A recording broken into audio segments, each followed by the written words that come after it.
So, you stayed with Snake Lady to help her, but not really help her? Like sabotage her evil plans and stuff? Essentially, yes.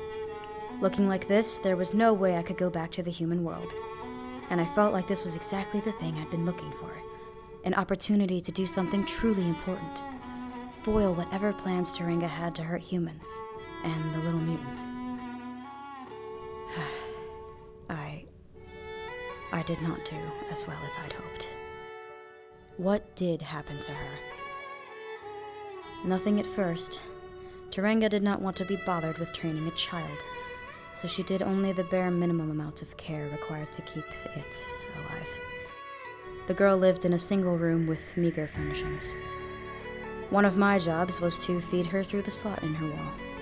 Originally, it was made only for food, but I was able to sneak in a few other things every once in a while, such as pencils and papers she could draw on, which she did a lot of. That explains it.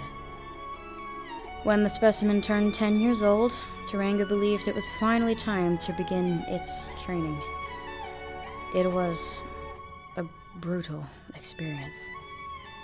For all her scientific intelligence, Turinga has no experience nor patience for emotional understanding.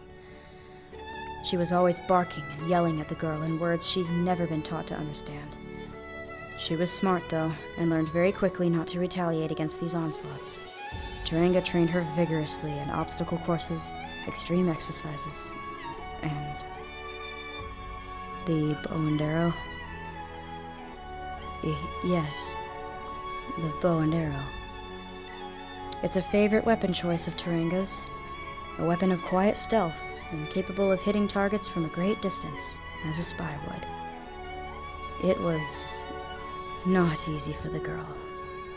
She progressed slowly, too slowly for Turinga. She would hit her hard when she slacked, sometimes with her tail, sometimes with the bow. She rarely bled, but the bruises lasted days.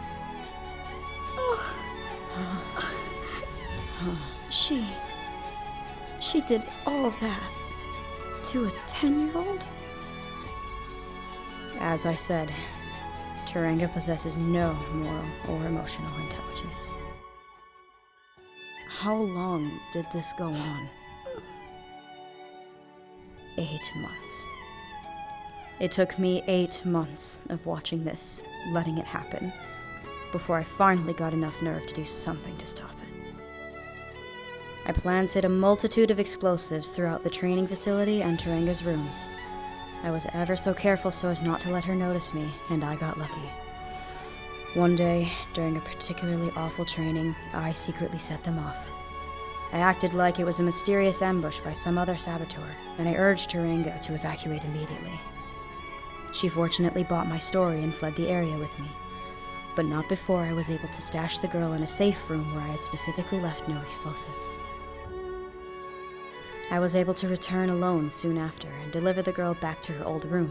The training facility was a completely separate location from her holding cell, you see, and I convinced Turinga that I'd found the specimen dead in the wreckage. She was furious about the attack and searched for months to find who was responsible, but she never once considered that I'd betrayed her.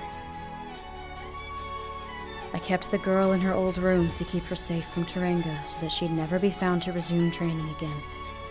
And I made sure to sabotage Turinga's mutation formula whenever she got close to recovering it, so that she could never try again with another.